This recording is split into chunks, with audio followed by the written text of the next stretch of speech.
Mr. Speaker, airstrips, I promise, there are only 13 airstrips, fairly functioning airstrips in the country. Mr. Speaker, I promise that as if I am approved, the ministry, as a ministry that deals with policy and construction of airstrips, that Mr. Speaker will put in place a policy to progressively construct an airstrip in every county, Mr. Speaker, so that every county can have an airstrip for emergency services, for transport, Mr. Speaker, and for security issues, Mr. Speaker, if you talk about especially marginalized areas. Honorable Murugara, you are right.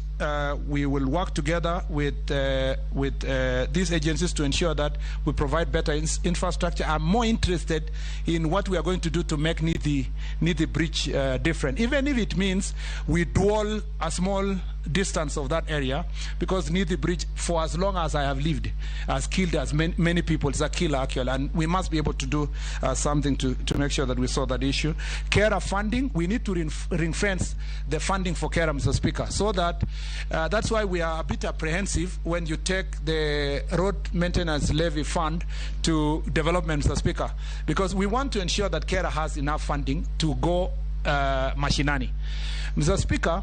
But members here